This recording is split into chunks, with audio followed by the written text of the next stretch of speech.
Hello everyone, मैं विजय लक्ष्मी एक बार फिर से अपने यूट्यूब चैनल एकलव्य एकेडमी पर आप सभी का स्वागत करती हूँ। हमने अब तक की पिछली वीडियो में पढ़ा था भाषा के बारे में, वर्णों के बारे में, वर्णमाला के बारे में, और आज हम पढ़ेंगे कई वर्णों को मिलाकर शब्दों की रचना के बारे में। तो शब्द रचना हमारा टॉपिक है। शब्द रचना, शब्द रचना का मतलब होता है कि शब्दों का निर्माण करना। अब उस शब्दों का निर्माण किस किस प्रकार से हम लोग कर सकते हैं, तो हम शब्द की रचना 4 प्रकार से कर सकते हैं। सबसे पहला है संधि करके, दूसरा है समास करके, तीसरा उपसर्ग लगाकर, और चौथा होता है प्रत्यय जोड़कर। इस तरह से हम किसी शब्द की रचना करते हैं। सबसे पहले संधि से किस तरह से, तो संधि की डेफिनेशन होती है दो वर्णों के मेल से जो परिवर्तन होता है उसे हम संधि कहते हैं। जैसे ए प्लस ए, ये दोनों मिलकर जो संधि होती है उसे आ कहते हैं, और इसी को विद्या धन आलय, तो इधर से हमने लिया आ, इधर से लिया, दोनों को मिलाकर बना आ, दीर्घ संधि। तो ये हुई हमारी संधि, बन गया हमारा विद्यालय। तो इस तरह से हमने विद्या और आलय में दो वर्णों को मिलाकर संधि की, तो संधि से हमारे सामने क्या एक नया शब्द आया। तो इस तरह से संधि के द्वारा भी शब्दों की रचना की जाती है। उसके बाद बात की जाए समास की, तो समास का एक शब्द में अर्थ जाना जाए तो समास का मतलब होता है संक्षेप, अर्थात बड़ी बात को एक छोटे से शब्द के अंदर कह देना। जैसे दही बड़ा, दही में डूबा हुआ बड़ा। अब इतनी लंबी लाइन को एक ही शब्द में हम दही बड़ा बोलकर एक शब्द की रचना करते हैं। तो इसी तरह से हम शब्दों की रचना समास के द्वारा भी कर सकते हैं। इसके बाद आता है उपसर्ग। किसी भी शब्द के अंदर अगर हम उपसर्ग जोड़ दें तो वो एक नया शब्द बन जाता है, उसके अर्थ में परिवर्तन हो जाता है। जैसे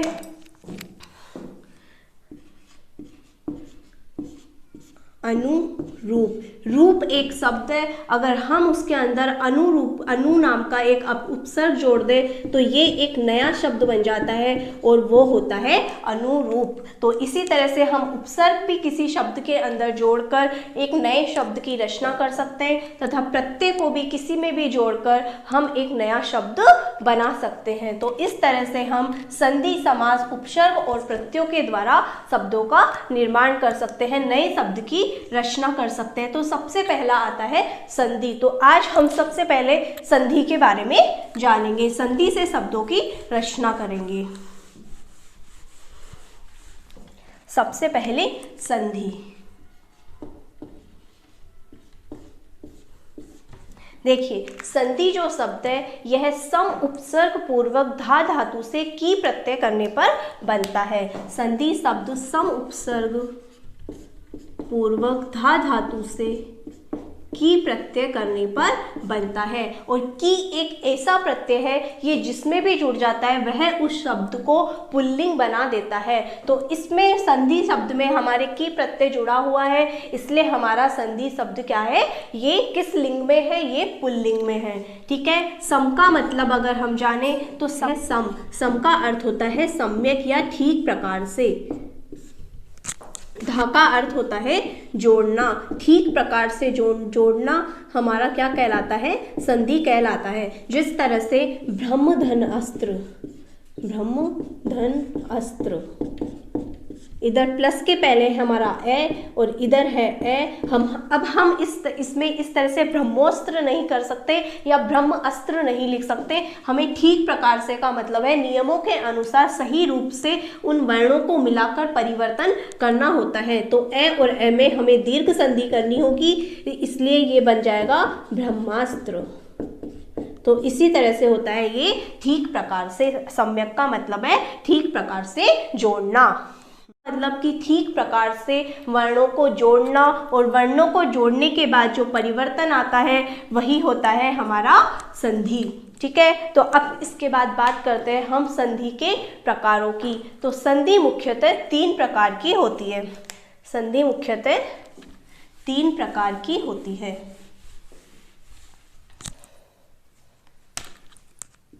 सबसे पहले संधि होती है हमारी स्वर संधि। इसे हम अच संधि भी कहते हैं, अच संधि।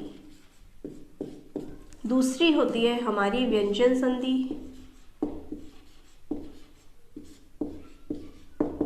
इसे हम हल संधि भी कहते हैं, हल संधि। तथा तीसरी संधि होती है हमारी विसर्ग संधि।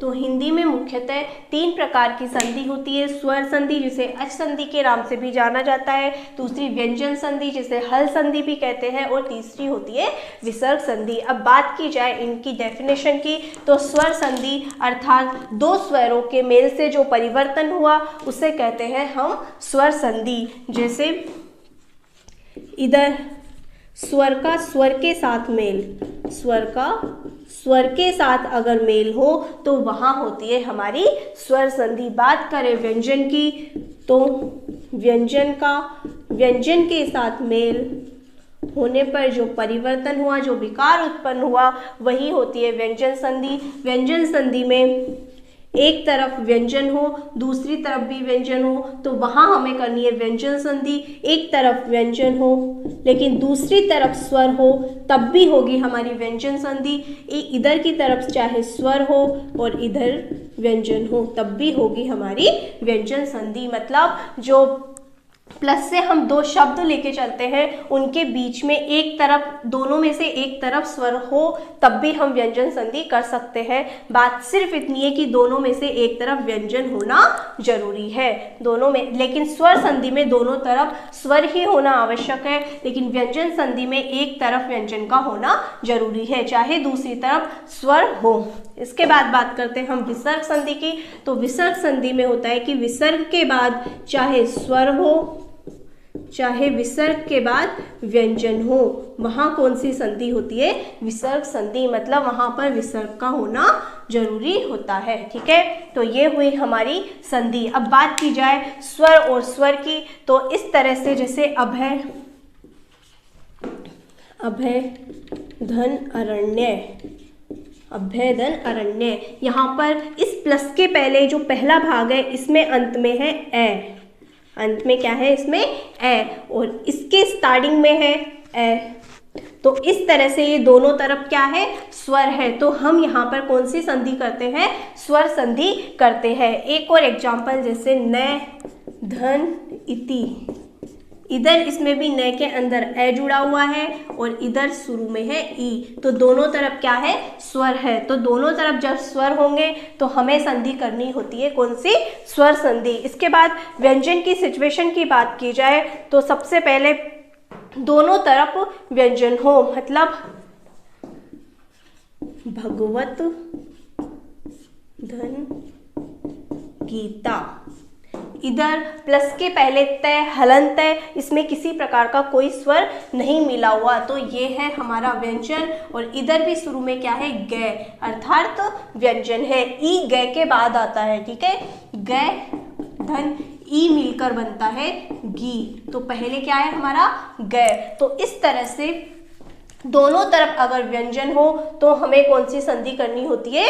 व्यंजन संधि करनी होती है। इसके बाद है वाक धन ईश, अर्थात प्लस के पहले कोई व्यंजन हो और बाद में कोई स्वर हो, तब भी हम कौन सी संधि करते हैं? व्यंजन संधि करते हैं। स्वर संधि करने के लिए तो दोनों तरफ स्वरों का होना आवश्यक होता है, लेकिन एक तरफ अगर व्यंजन हो और दूसरी तरफ चाहे स्वर हो, तब भी हमें कौन सी संधि करनी होती है? व्यंजन संधि करनी होती है। इसके बाद बात करते हैं विसर्ग की, कि विसर्ग के बाद चाहे स्वर आए चाहे व्यंजन आए, हमें कौन सी संधि करनी होती है? विसर्ग संधि करनी होती है। जैसे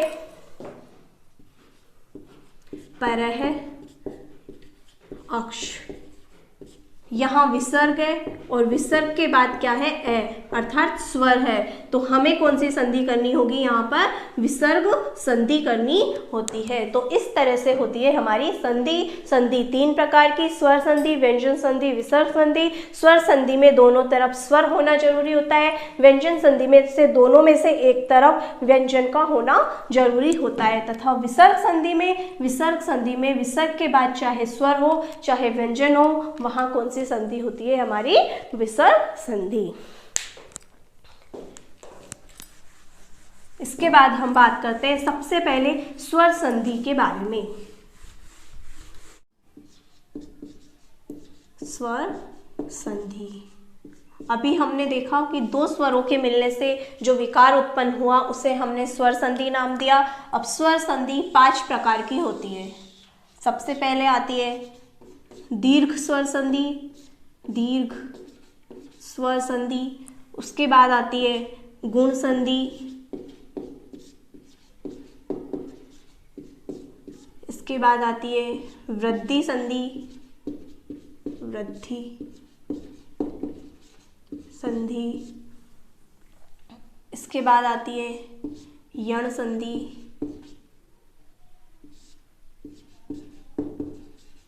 और लास्ट है हमारी अयादि संधि।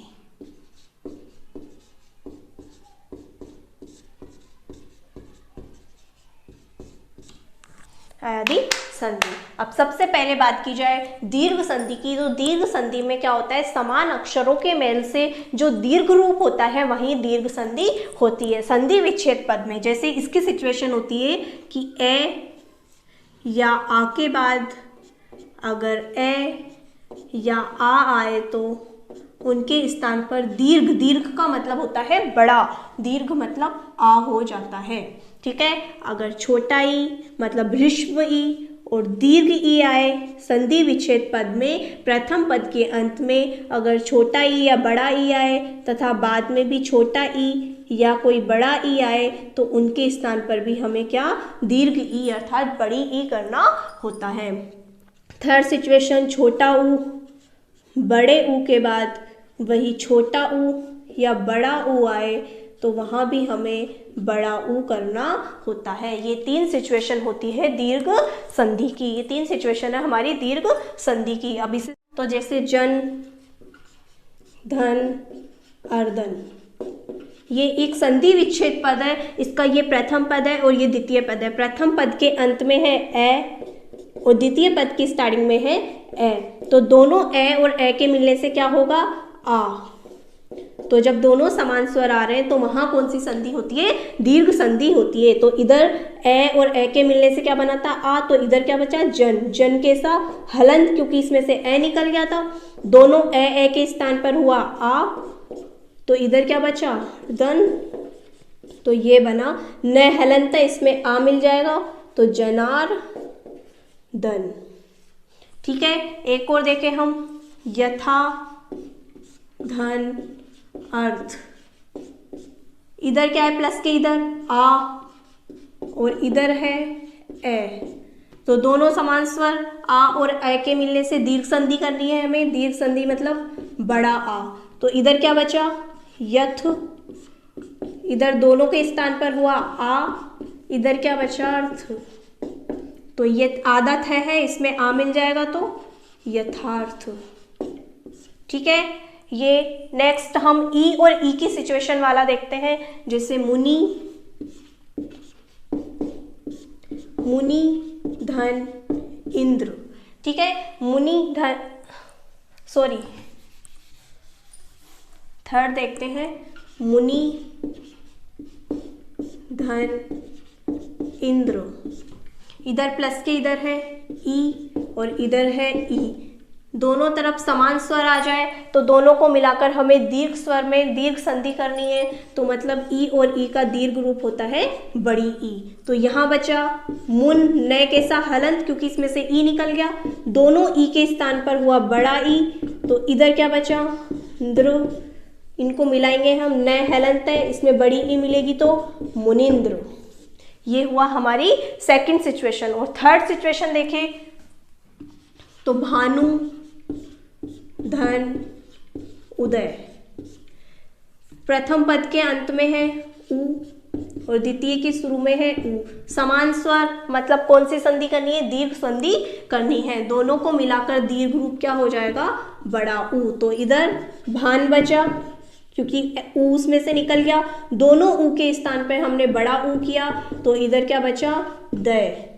इन सबको मिलाएंगे तो भा न में बड़ा उ मिलेगा, भानु दय। ठीक है, इस तरह से हुई हमारी तीनों सिचुएशन। अब ये तो हमने संधि विच्छेद पद से संधि की। इसके बाद अगर संधि शब्द आ जाए तो उसके अंदर अगर हमें संधि किए हुए पद में अगर बड़ा आ, बड़ा ई या बड़ा ऊ दिखाई दे तो वहां कौन सी संधि होती है? दीर्घ संधि। जैसे जनार्दन, जनार्दन में बड़ा आ दिख रहा है, यथार्थ में बड़ा आ दिख रहा है, मुनिंद्र में बड़ी ई दिख रही है, भानुदय में बड़ा ऊ दिख रहा है, तो यहाँ कौन सी संधि होगी? दीर्घ संधि होती है। ठीक है, इसके बाद बात की जाए अगर नेक्स्ट गुण संधि की,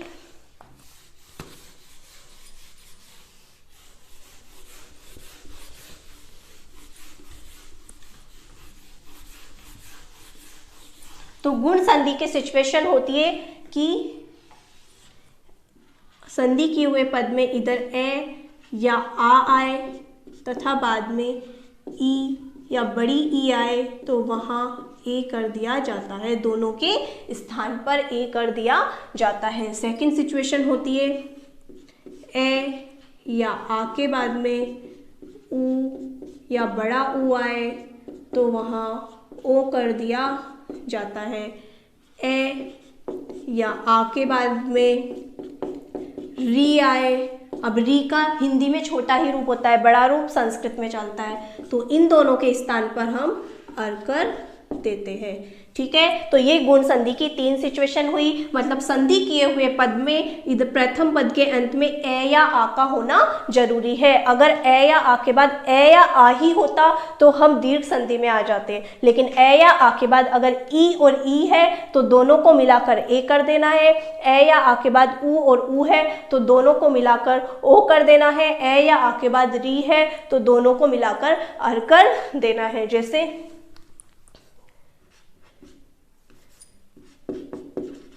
ऋषि का धन ईश, प्लस के इधर क्या है? आ है और बाद में क्या है? ई है। अगर दोनों तरफ आ होता तो हम दीर्घ संधि करते, लेकिन ए या आ के बाद अगर ई आए तो इन दोनों के स्थान पर हमें क्या करना होता है? ए कर देना होता है। तो इधर से आ निकल गया तो इधर क्या बचा? ऋषिक, कै कैसा? हलंत, और दोनों के स्थान पर हुआ ए और इधर क्या बचा? श। तो इस पूरे को मिलाएंगे हम, री शी हलंत कै में ए मिलेगा तो के श, तो हमारा शब्द बना ऋषि केश। जैसे और देखें हम, यथा धन इष्ट, यथा धन इष्ट, प्लस के इधर क्या है? आ और बाद में क्या है? ई, तो ए या आ के बाद वही ई आया तो दोनों को मिलाकर क्या किया हमने? ए, तो इधर बचा था यथ हलंत, क्योंकि आ इसमें से निकल गया, दोनों के स्थान पर हुआ ए और इधर क्या है? हलंत है में ए मिलेगा तो यथेष्ट। इस तरह से हमारा शब्द बना गुण संधि का यथेष्ट। इसके बाद अगर हम और एग्जाम्पल देखें तो जैसे ऊ वाला, तो निम्न, निम्न धन उक्त, इधर प्लस के इधर क्या है? ए और बाद में क्या है? ऊ, तो ए या ए के बाद अगर ए ही होता तो दीर्घ संधि करते, लेकिन ए या आ के बाद अगर ऊ आ जाए तो हमें दोनों को मिलाकर ओ कर देना होता है, गुण संधि करनी होती है।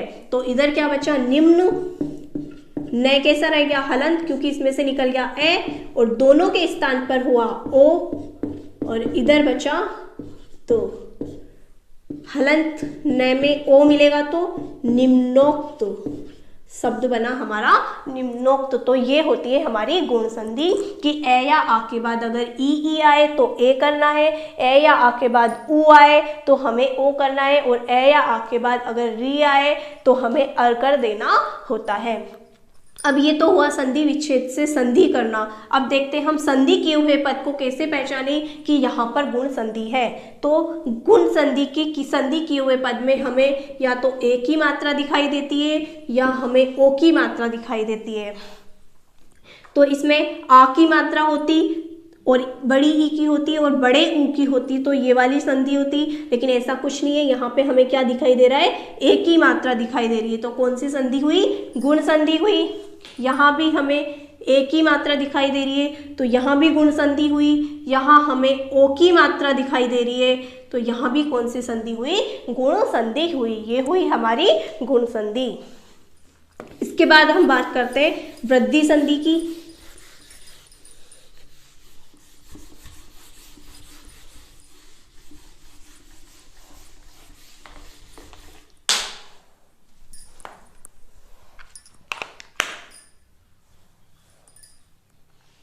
देखिए वृद्धि संधि की सिचुएशन होती है,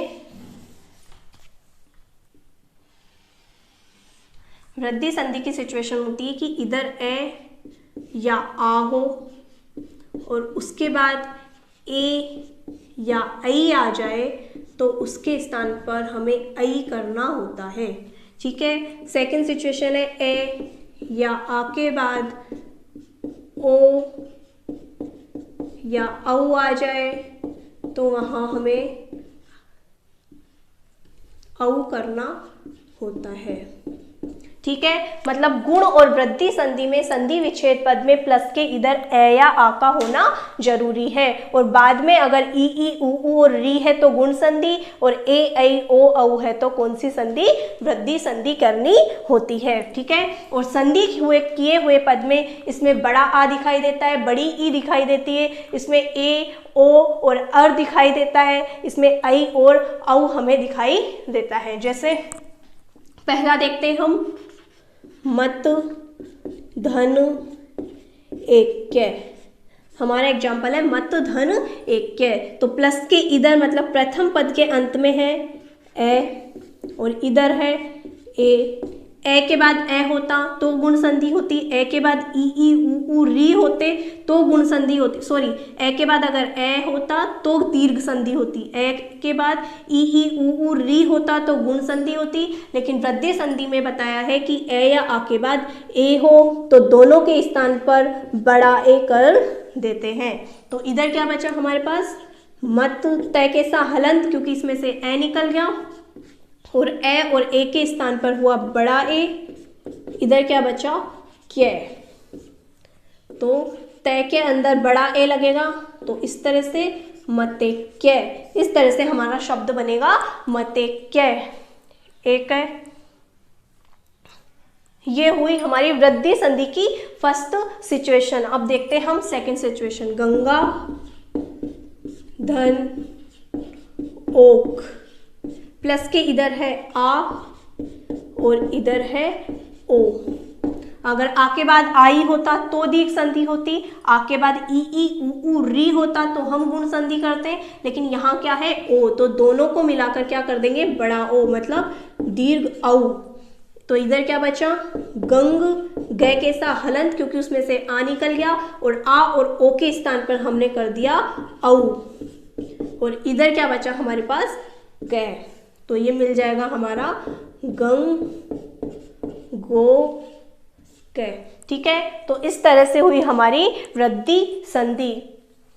एक और एग्जांपल देखा जाए तो गंगा धन ऐश्वर्य। गंगा धन ऐश्वर्य, इधर प्लस के इधर क्या है आ और इधर क्या है ए, तो आ और ए को मिलाकर क्या करना है, हमें आई कर देना है। ये हुआ आई। इधर क्या बचा, गंग गए के सा हलंत, क्योंकि इसमें से स्वर तो निकल ही गया, और इधर आ और ए के स्थान पर हुआ आई और इधर बचा स्वर्य। ठीक है। तो गए हलंत में अगर आई लगा तो गंगेश्वर्य शब्द हमारा बना। इस तरह से हुई हमारी वृद्धि संधि। अब अगर संधि किए हुए पद में पहचाना जाए कि वृद्धि संधि की पहचान कैसे की जाए, तो दीर्घ संधि में तो हमें बड़ा आ बड़ी ई बड़ा ऊ दिखता है, गुण संधि में हमें ए ओ अर दिखता है और वृद्धि संधि में हमें आई और औ दिखता है। इस तरह से ऐ की मात्रा या औ की मात्रा दिखाई देती है। तो देखिए इसमें है हमारे ऐ की मात्रा मतलब वृद्धि संधि है, औ की मात्रा मतलब वृद्धि संधि है, ऐ की मात्रा मतलब कौन सी संधि है, हमारी वृद्धि संधि है। इसके बाद देखते हैं हम हमारी यण संधि के बारे में।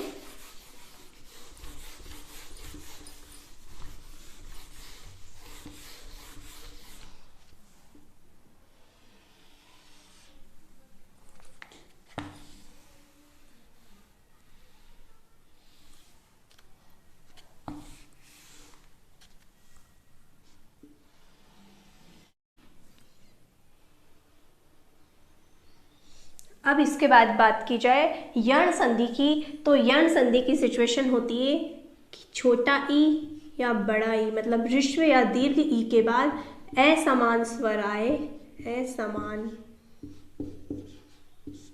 स्वर आए तो इस ई और ई के स्थान पर यह हो जाता है। दूसरा ऊ और ऊ के बाद यदि कोई असमान स्वर आए तो इसके स्थान पर वह हो जाता है हलंत।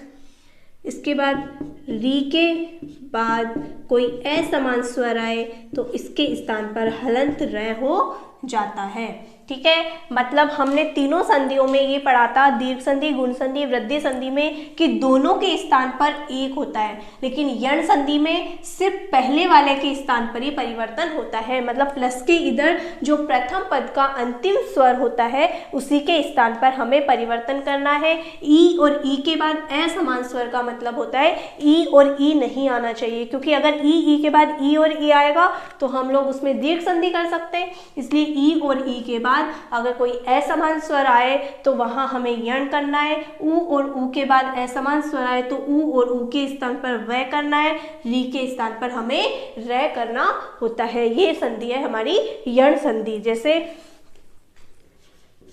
स्त्री धन अवरोध, स्त्री धन अवरोध, यहाँ है प्रथम पद के अंत में बड़ी ई और द्वितीय पद के स्टार्टिंग में ए। ठीक है, अगर ई और ई होता तो दीर्घ संधि करते। गुण और वृद्धि में तो क्या है, प्लस के इधर ए या आ होना जरूरी है, तो मतलब गुण और वृद्धि होने से रही। ई के बाद असमान स्वर है तो हम इस ई के स्थान पर यह कर देंगे, वो भी कैसा, हलंत। ठीक है, तो इधर क्या बचा, स्त्र, वो भी कैसा, हलंत। ये हुआ हमारा, वो भी कैसा, हलंत ई के स्थान पर। और यहाँ हमने कोई परिवर्तन नहीं किया, सिर्फ एक अक्षर के स्थान पर, एक स्वर के स्थान पर ही परिवर्तन हुआ, तो ये इधर ऐसा का ऐसे अवरोध। अवरोध अब इसे हम मिलाएंगे तो इस त्रय आधा, यह आधा लेकिन उसमें ए मिल गया तो यह हो गया हमारा पूरा, तो स्त्रव रोध हमारा शब्द बना स्त्रव रोध। जैसे स्त्री धन अधिकार, स्त्री धन अधिकार। अब इधर क्या है हमारे पास, बड़ी ई है और इधर क्या है, ए है, तो दोनों क्या है, असमान स्वर है, तो इधर बड़ी ई और इधर ए, तो सिर्फ इस ई की जगह परिवर्तन करना है। क्या, यह कैसा, हलंत। ठीक है, तो इधर त्रय कैसा हुआ, हलंत, यह हलंत, इधर का ऐसे कैसे, अधिकार। अब इसे हम पूरा बनाएंगे तो त्रय हलंत है, यह के अंदर हमारे ए मिल जाएगा। ठीक है, तो ये बना इस त्रय, यह में ए मिला तो यह हो गया हमारा पूरा, तो स्त्रीधिकार। ठीक है, ये हुई हमारी फर्स्ट सिचुएशन। अब सेकंड सिचुएशन का देखते हैं हम। मधु धन आचार्य, मधुधन आचार्य। अब इधर क्या है हमारे पास, बड़ा ऊ और इधर क्या है, आ। अगर इधर ए या आ होता तो हम गुण और वृद्धि की देखते, और दोनों समान स्वर होते तो दीर्घ की देखते, लेकिन इधर क्या है, ऊ और ऊ के बाद है आ, मतलब असमान स्वर, तो ऊ के स्थान पर हमें क्या करना है, वह, वो भी कैसा, हलंत। इधर क्या बचा, मैं, ध, ऊ उसमें से निकल गया था इसलिए ध कैसा बचा, हलंत, और बड़े ऊ की जगह हुआ वह, और इधर ऐसे कैसे, आचार्य। तो ये पूरा मिलके बनेगा मैं ध, व के अंदर आ मिल जाएगा तो ये पूरा हो जाएगा वा, जैसे मध्वाचार्य। ये हुई हमारी सेकंड सिचुएशन। अब थर्ड सिचुएशन का देखें तो जैसे मातृधन आदेश, मातृधन आदेश, धन प्लस के इधर क्या है री और इसके बाद में है आ, समान स्वर नहीं है तो दीर्घ संधि नहीं, इधर ए या आ नहीं है तो गुण भी नहीं और वृद्धि भी नहीं, तो री के बाद ए समान स्वर आ जाए तो री को हम कर देते हैं र में परिवर्तित, वो भी कैसे हलंत। तो इधर क्या बचा माँ, तय कैसा हलंत क्योंकि री निकल गया, और इधर हुआ री के स्थान पर र और इधर पूरा ऐसे के ऐसे। अब आधा तय और आधा र मिलके क्या बनता है, हमने संयुक्त व्यंजन पढ़े थे जिसमें हम त्रय बनाते थे तय और र से मिलकर, तो माँ तय और र मिलके त्रय और र में जब आ मिल गया तो मात्रा देश, ये बन गया मात्रा देश। अब एक और अगर देखें तो पितृ धन आदेश, री के स्थान पर हो जाएगा र, तो इधर क्या बचा पित्त हलंत क्योंकि री के स्थान पर कैसा हो गया र हो गया, और ये आदेश, इसको मिलाएंगे तय और र मिलके पितृ और उसमें आ मिल जाएगा तो पित्रा देश। ठीक है, इस तरह से हुई हमारी यण संधि। अब ये हमने संधि विच्छेद से संधि करना देखा। अब हम संधि किए हुए पद में कैसे पहचानेंगे कि वहां यण संधि है, तो देखिए आधे अक्षर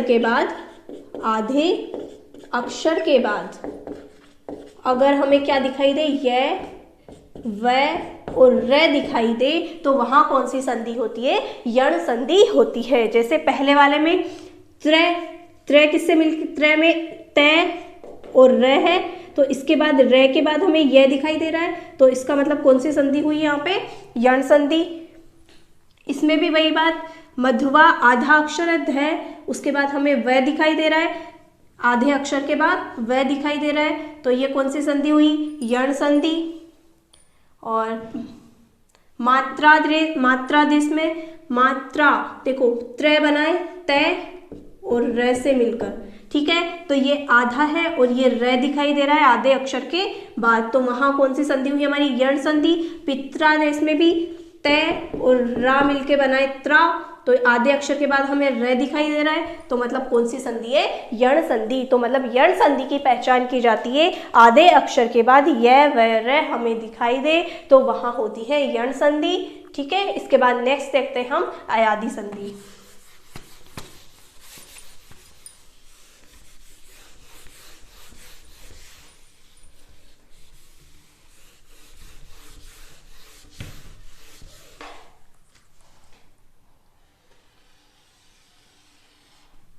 अयादि संधि में अगर ए आई ओ औ के बाद असमान स्वर आए, असमान स्वर का बाद मतलब है एक के बाद ए ही नहीं आना चाहिए, ऐ के बाद ऐ ना हो, ओ के बाद ओ ही ना हो, मतलब इनके अलावा कोई और स्वर आए तो इस ए के स्थान पर हम आए कर देते हैं, यह कैसा हलंत।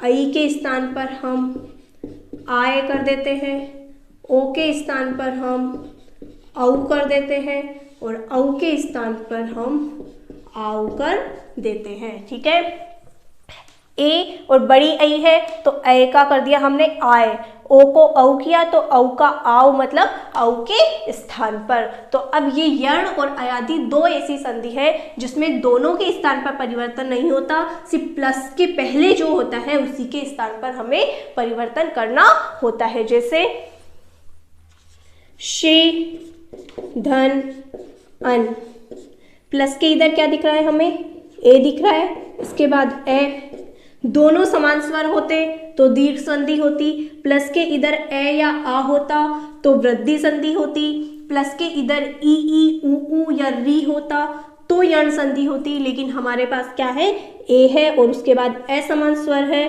तो ए के स्थान पर हम क्या कर देते हैं, अय कर देते हैं। ए के स्थान पर क्या करना है, हमें अय करना है। तो इधर क्या बचा, श कैसा, हलंत, क्योंकि ए के स्थान पर हमने क्या किया है, अय किया है, तो श हलंत, ए के स्थान पर हुआ अय। इसके बाद इधर का ऐसे कैसे, क्योंकि यहाँ हमने सिर्फ एक ही स्वर के स्थान पर परिवर्तन किया है, तो श के अंदर ए मिला तो श पूरा, ये के अंदर ए मिला तो ये पूरा, इस तरह से बना शयन।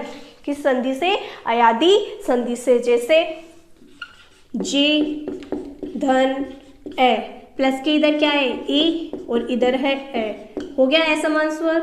ए के स्थान पर क्या, अय करना है। इधर क्या बचा, जय, क्योंकि ए के स्थान पर क्या किया हमने, अय, और इधर बचा ए, तो जय में ए मिला और ये में ए मिला, तो ये पूरा क्या बन गया हमारा, जय। ये बना जय। ये भी किसका है, फर्स्ट सिचुएशन का, कि ए के स्थान पर हमें अय करना होता है। जैसे दई प्लस इनी, ठीक है, प्लस के इधर क्या है, आई, मतलब बड़ा ए, और इधर है ई, असमान स्वर। आई के स्थान पर हमें क्या करना है, आय करना है, ये हुआ आय, ठीक है। इधर क्या बचा, द बचा, क्योंकि आई के स्थान पे क्या हो गया, आय हो गया, आय हो गया। इधर क्या बचा, पूरा ऐसे कैसे, इनी, ठीक है। द हलंत, इसमें आ मिला तो दा, ये में छोटी की मात्रा मिली तो दा ही नी, ठीक है। दई प्लस इनी, तो हमारा क्या शब्द बना, दायिनी। जैसे थर्ड का देखें, गो प्लस एश, गो प्लस एशनी, थर्ड सिचुएशन। तो ओ है इधर, प्लस के इधर, ओ के स्थान पर हम क्या, ओ है इधर, ओ के स्थान पर हम क्या करते हैं, ओ के स्थान पर हम क्या करेंगे, औ करेंगे। इधर क्या बचा, ग हलंत, ओ के स्थान पर हुआ औ, इधर क्या बचा, एशनी, ग में ए मिला तो पूरा ग हो गया, व में ए मिला तो ए से गवे, इधर श और इधर नी, शब्द बना हमारा गवेषणी, ठीक है। इसके बाद लास्ट,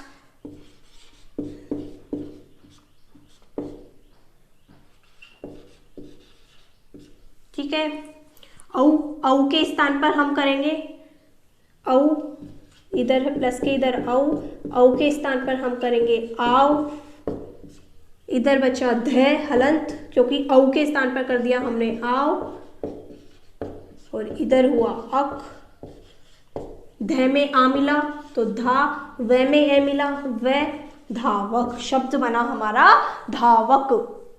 अब देखिए अयादि संधि में सबसे पहले हमने ए और ए से अय किया, ए और ए में ए के स्थान पर अय हुआ, आई के बाद ई आए तो ए के स्थान पर आय हुआ, ओ के स्थान पर औ हुआ, औ के स्थान पर आव हुआ। किसमें, अयादि संधि में। अयादि और यण संधि में दोनों के स्थान पर परिवर्तन नहीं होता, सिर्फ प्लस के इधर वाले के स्थान पर ही हमें परिवर्तन करना होता है। अब संधि किए हुए पद में हम कैसे पहचाने कि इसमें अयादि संधि है, तो अयादि संधि में हमें अय, आय, आव दिखाई देता है। जैसे ए, इसमें श के अंदर ए है और ये मतलब अय का मतलब अयादि संधि। अगर ये से पहले आधा अक्षर होता तो वहां हम करते यण संधि। कौन सी संधि समझते, यण संधि। लेकिन ए और ये तो है तो कौन सी हुई, अयादि संधि। जय में भी ए है और ये है तो मतलब जय, अयादि संधि।